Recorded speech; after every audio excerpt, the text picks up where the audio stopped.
Hello, I just did a video the other day on depression and talking about where I've been for a very long time. And I guess I may just ramble on, I don't know, but I'm going to talk about, I guess, what happens when you go into a deep depression and you also through that you start to become self-aware. Some people like to refer to self-awareness like a spiritual awakening. I don't want to try, I used to try to put it in that box, but I don't want to completely do that. I think self-awareness kind of describes it for myself, where I'm at now in my life with what I've been going through with my depression and things. I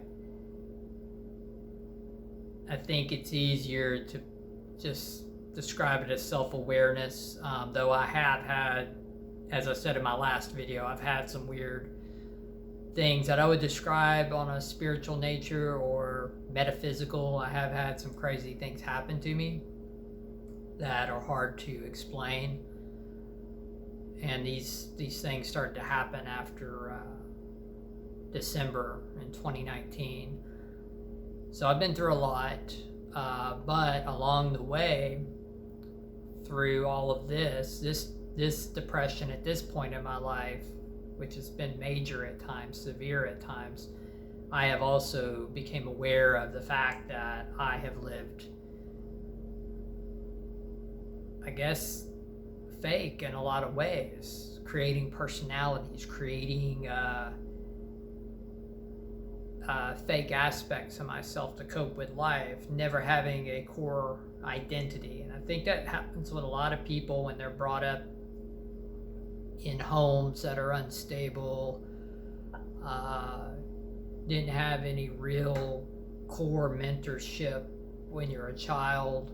I think that can contribute to it. I'm sure genetics play a role in it too, and whatever other things you've went through.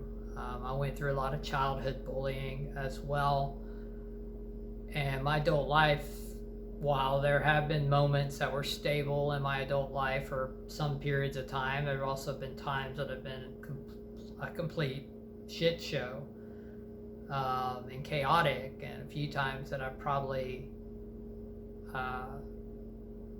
shouldn't have survived, honestly, that I should have, I've been self-destructive before that. There's times that I'm really lucky to be here. For instance, there's times where I've had bouts with alcohol, I've had bouts with stimulants, over-the-counter drugs, things like that, that those things could have contributed to me not being here.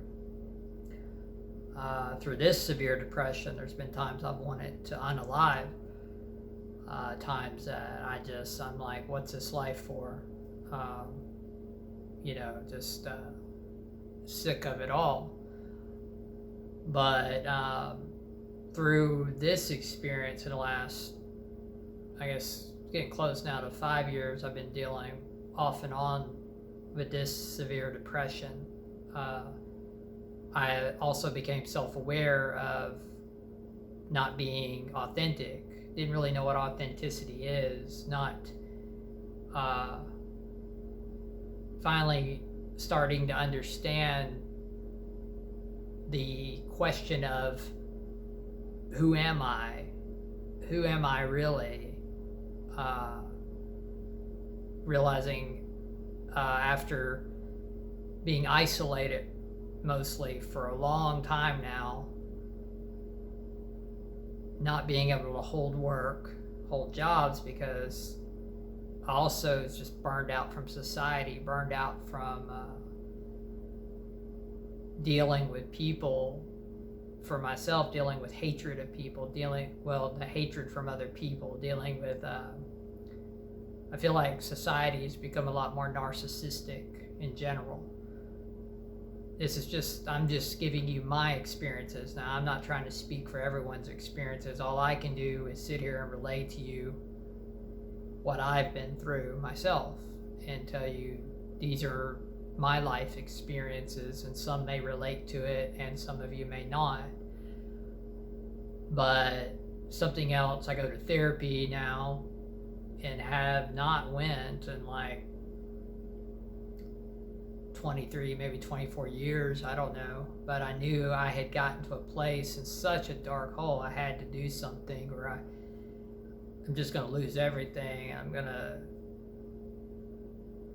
I may end up like what happens to a lot of people, that they end up becoming homeless, or they end up unaliving, or they end up just whatever happens because they get so depressed, so down in a dark hole that nothing matters anymore and you can't feel anymore. And that's where I was at. There have been times, I'm getting a little better now, but there were times where it's scary. I couldn't feel anything. There's times I just, no feeling. And that sucks when you can't get enjoyment out of anything. When you go through a stage like that where music doesn't help, movies don't help, old hobbies don't help, so then you either fall maybe into alcohol, or luckily I didn't get addicted to that again, but sometimes I would drink a little bit to try to feel, or you get caught up in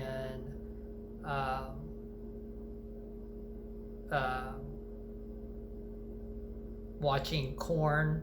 I'm gonna call it corn because the YouTube don't like certain words, and that could stimulate my feelings, even though that's not a healthy way to really do it, I don't think, because then you're spiking your dopamine, and that can also, I think, contribute to you not feeling probably towards other things. So, but the point of this is you're trying to find ways to feel. So you'll resort sometimes to other things to try to, that's why people get self-destructive, I think, sometimes, or they get hooked on drugs or alcohol or corn, whatever, because they're trying to feel. You're just trying to feel something. So this whole time, as all of this has gone on, and I start to become self-aware of things, and some of these weird out of this world type stuff was happening to me too, that I think contributed to my understanding there's more to this world, and that I have been living not as a real person, really. It caused a lot of deep self-reflection, and you ask yourself, well, if you started to become self-aware, you start having a self-reflection, why can't you just, you'll have people say, well, why can't you just get up now and not be depressed? But see, it doesn't work like that. You would have to ask, I said this in my last video, but you'd have to ask famous people that have unalived and they're not here anymore, that had money, fame, everything you could possibly want, right? You would think they had everything, but they still had a hole inside of them. Their brain still could not get out of that. Their soul's like a cancer of the soul. You have all that and you still are empty. Depression to me is like a disease. And personality disorders and bipolar and all these things that cause a lot of havoc.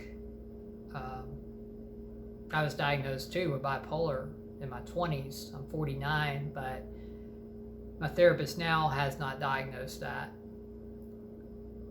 I've often thought I have a personality disorder because of the way I'd switch personalities, like avatars, and try to recreate because I've never felt a core identity. But you ask yourself, if you become self-aware, you got like people in the self-help industry, or you might have gurus, they'll say, just stop thinking about it. Just turn it off. It's all in your head. It's your own fault. You are what you think. And they try to make it sound like it's a simple thing, but yet you got thousands of people around the world that go through these things, maybe millions with the world's population, probably more likely. People unalive, I think it's every so many seconds. I don't know how many people it is if you count around the world, but it's not, and they're from all walks of life. They're from every walk of life you can think of: race, gender, age, rich, poor. They come from everything. And you could ask Kurt Cobain why he felt he needed to leave. Ask Chris Cornell or Robin Williams. Or you got people, just talking about famous people, you got people like Amy Winehouse, why was she so self-destructive with everything she had, right? Talent. And I could relate to her because of the alcoholism. I've had bouts in my life where I did like her, and they found her unresponsive from drinking too much. She just didn't wake up. That could have easily happened to me a few times in my life, where I had so-called friends that in the past I party with, and we have a great time, right? Or supposedly we're having a great time. I black out. They all leave. I wake up. Luckily, I wake up and I'm alone. I've left alone different times in my life like that. Luckily, I woke up. Nobody in sight when I did wake up. But I could have easily been found like that. It happens every day to people. They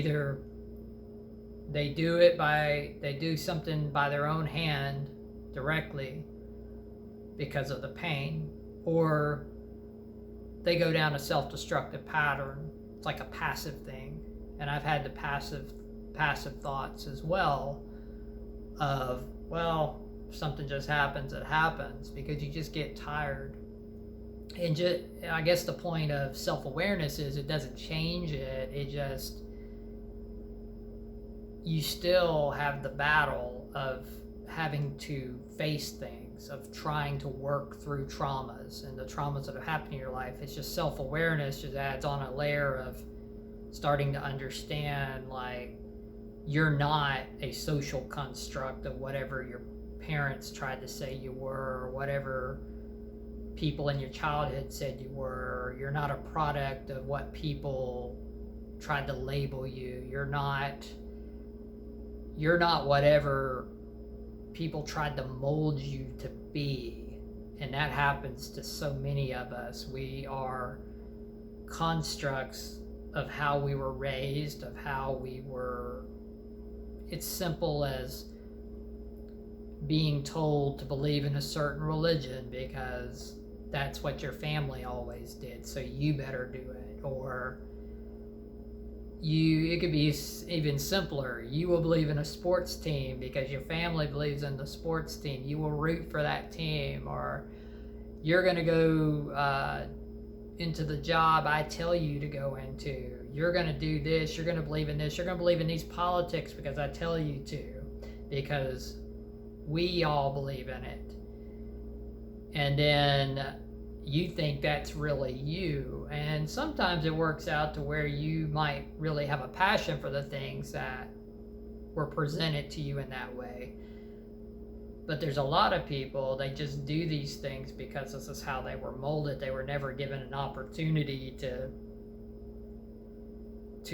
grow into who they would truly be without all of that heavy influence. That's not to say you shouldn't have good mentorship. You shouldn't have a good, stable family unit when you're being raised. But people oftentimes, what I've found through this the self-awareness aspect is that I can look out at other people and I see how unhappy they are because of what I've been through. I can, like, people that you can tell some people when they're forced, or they were forced into, maybe they felt forced into getting married, or they felt forced into working a certain job. They felt forced into going to college for something they didn't want to do. They felt forced into following religious or strict religious things that they're only doing because of how they were brought up, but they don't want anything to really do with it, but they do it because they're going to be ostracized from their family and friends. You could point it to gender, men not expected to cry because they're going to be shamed by other men, they're going to be shamed by women. It's ridiculous. A lot of men unalive from being shamed and ridiculed for feelings. Just now, with the awareness I have on stuff like that, I look at it as just crazy. We put cliches on things of how a man has to act all the time, or how a woman has to act all the time.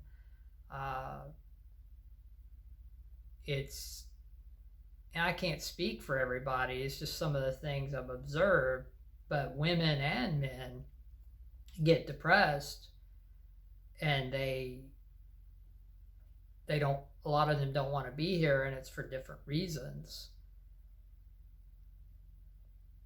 So self-awareness, I will say, it doesn't solve the depression.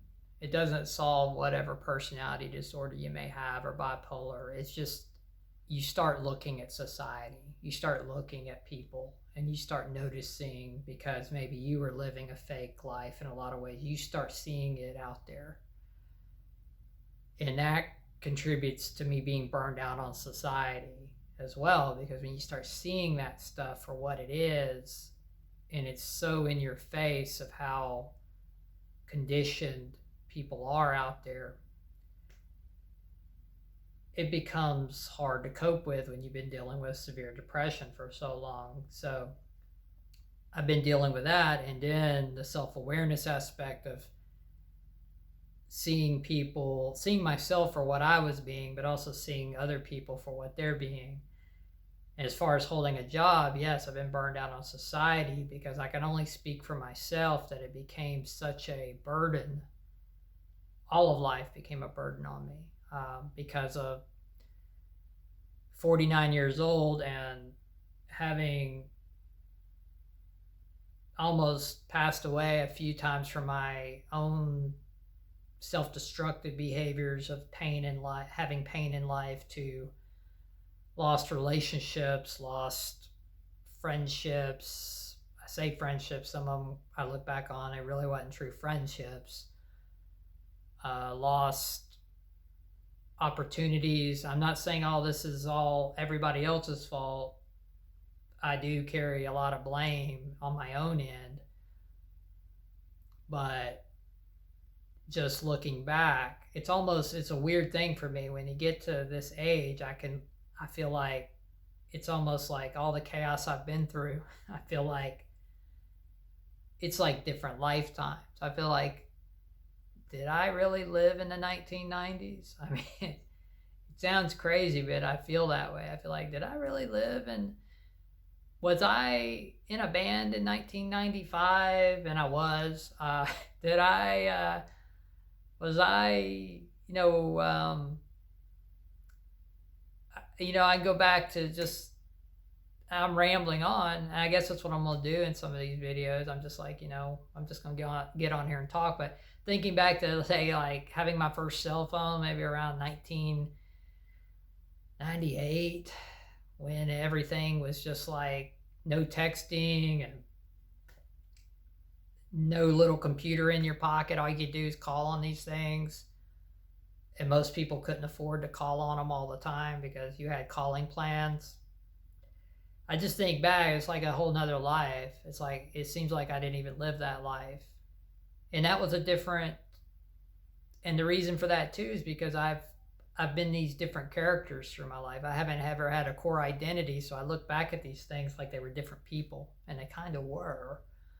And it's just now, at this point of my life, been going to therapy about 4 or 5 months, and I'm just now getting to where I can go every week. I had to go somewhere where people that can't afford it can go, but I ended up with a great therapist that I know she really cares about me, and I'm grateful for that. And I've been able to start to dig out of a hole now, and I'm starting to realize who I really am.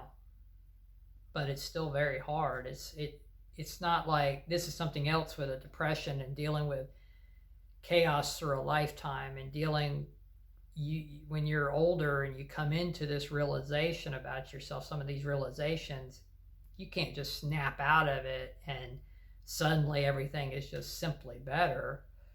You have to work through so many aspects of things, realizing you were being, I would be hypermasculine all the time. I'm not really a hypermasculine guy. I was brought up with certain, this is the way a man is, this is the way a man should be, this is the way you gotta act, and I'd force behaviors because of that. It's ridiculous. No man or woman should have to force behaviors based on cliches of gender,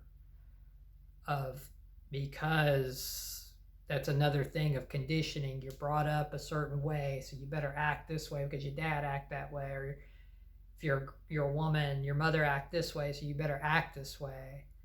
Well, you need to act with how you feel internally. You need to try to go with what your passion is, with what you feel, looking inside of what do you like, what do you feel, what is your passion. I've had to start trying to look at that, and it's not easy when you've been going through a deep dark depression for so long, which I'm not out of.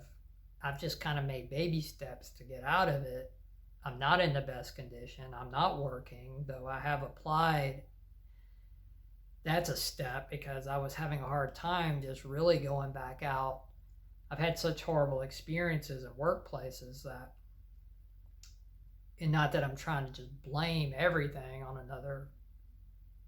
the workplaces or everything. I'm not, but at the same time, I have had horrible experiences, from dealing with narcissistic managers to dealing with the fakeness of people constantly trying to throw you under the bus in these places, to management sleeping around with the employees, to if you don't fall in line and kiss ass of the main people you're working with, you're going to be in battles all the time. And what's ridiculous is you hear people say, oh, that's just the way it is, you better do it, just this is the way life is, and this is the way, and this is what you hear. And I'm like, that's why so many people are unhappy. That's why so many people are sick of life. And I do get passionate about this because we're forced to do these things, and a lot of times you don't want to do them. And when you've come up in a way where you've had mental illness too on top of it, and you've struggled with your identity and all of this, and then you have to go out here and try to work in these places and realize you either have to, this is just my own experience, not everybody has this experience, but I know many people have, and it's, you either kiss ass and just deal with the corruption of where you're at, because that's the way it's been in the places I've dealt with, or you stand up for yourself and you're in a constant fight with the management team or with the people you're working around because they don't like you because you're not following in line with the little in crowds, that sort of thing. and I got burned out. That was the other thing that was happening to me. I talk in the last video, the catalyst for this depression was a relationship that devastated me, the way it ended. And again, I'm going to say I'm not putting blame on the other person solely. I had a lot of my own issues as well, but it was the catalyst for this deep depression. But it's so weird because that relationship is what opened me up to making me look at myself and have this self-awareness, and to start realizing there's more to this life than what we realize. There's more to the rat race of these jobs. There's more to chasing just the same shit everybody chases, and they're usually just chasing the same shit because they were brought up being told that's what you will do. And I've had a hard time reconciling that in my life of, is this what life is? This is all it is. And that's why a lot of times I've not wanted to be here anymore. That's another reason. It's like, this is all it is I got to go out and force myself to be in these places with these, in my experience, every time I've tried it, awful people. I got to try to befriend people like this that are fake as hell. And I can see it because I have been fake before. So, you see it in other people. And you're like, how do I live with this? I have tried to find at home work. It just hasn't worked out to be able to do. And so now, you start to become aware of all this stuff, and you realize you have to survive. You still have to survive. You still have to be able to have money, because we have to have money in this world. And all at the same time, you're trying to work through your problems, through all the traumas you've been through in life, and the depression, and you're living day to day, wondering what's going to happen next. That's where I'm at. So even though I have made some baby steps of becoming, of starting to discover who I really am, which is an ongoing thing still. It's an ongoing exploration, but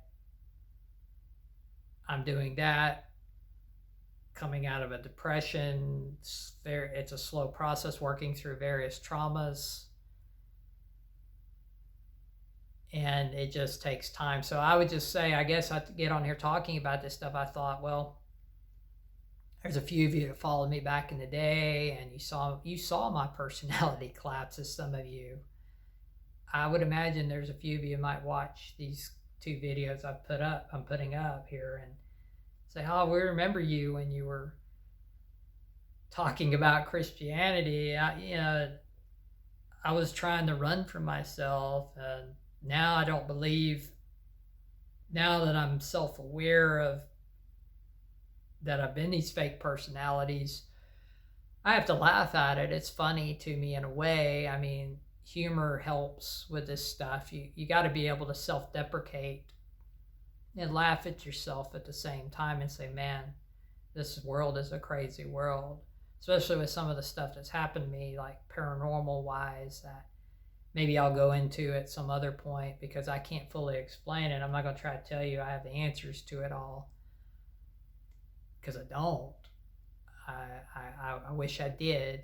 That's why I say the world's a crazy place. Even my therapist told me that. She said, the world's crazy. She's had things happen, which relieved me. I think lots of people have had things happen they can't explain, but they often don't want to talk about. But I got on here before, trying to, 2-3 years ago, trying to preach stuff, because I was trying to run from the hurt of that relationship. I was trying to hurt from not just that, but that just was toppled on top of all the past traumas I've had. So, almost passed away in 2010. I was in the hospital 2 weeks from abusing myself.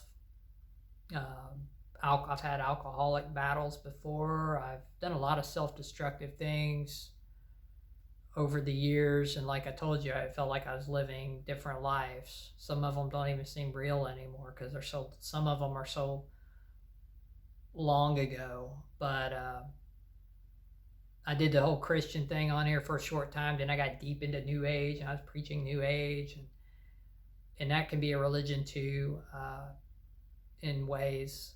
But again, just trying to anything I could do to try to rationalize what was going on with me and what had happened to me in 2019. Trying to rationalize why was that so painful, and why was that so hurtful, and trying to run from it. Even looked into Satanism for a while, and some people say, "Oh, it's crazy," but that's just because when you say the word Satanism, you think of the darkest possible things, but really the religion of Satanism isn't like that. If you really research it, it was like I explored Anton LaVey for a little bit, which I still think is a fascinating guy.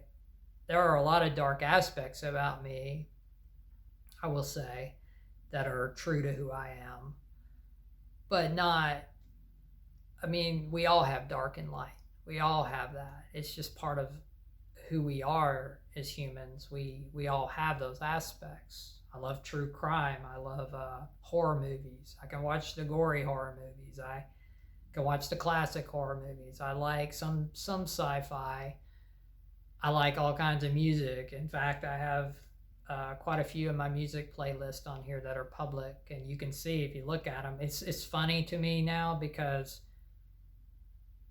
give you an idea of how fake I could be, I wanted people to see that hyper masculine. So I would show them the dark. I would take the dark aspects of me and amplify them, and just really amplify them, and try to just make people think, oh, I'm so spooky, and oh, I'm so dark. And, I am dark in ways, but that's not all I am. I'm also can be very soft, and I can be loving. I can be dark, but I can also be soft, and I can cry. I cry at a movie. I can, these are self-awareness things now that I have accepted, and I'm continuing to accept things and not care about, oh, this woman's going to judge you, this man's going to judge you now, or this girl may not like you if you want to know her or whatever. Well, if she doesn't want to know me, the hell with her, because that just means she's got issues with fakeness, probably. There's sometimes you're just not attracted to somebody, but what I'm saying is they're going to judge you on the fact you're not just being hyper this or hyper that. That's ridiculous. So I've come to realize, I used to just say, oh, I like these certain movies, and I like this certain music because I want to impress somebody, or I want to get over with a group of people. That's what I used to do. And a lot of people do that. That's why so many people do that. They cultivate a certain aspect of themselves, and they hide everything else. And I'm not saying you should have to divulge everything about yourself, but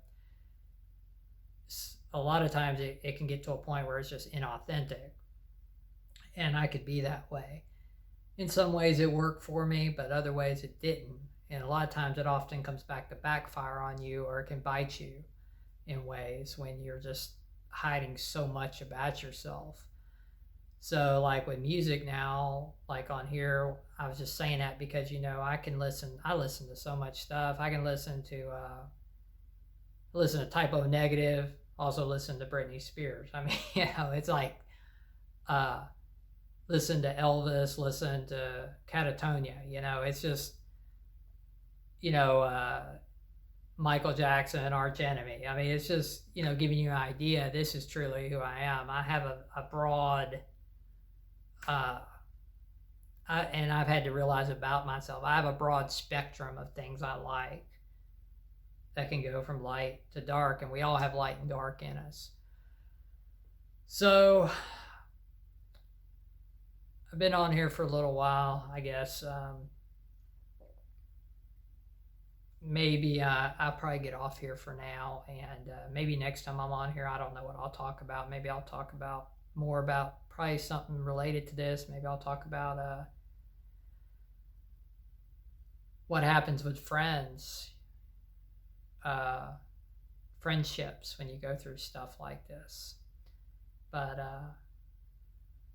yeah, I don't really have an ending to this video, and I'm doing these. I used to edit in the past when I did videos, but I'm just, just getting on here talking. So anyway, I'll talk to you guys later.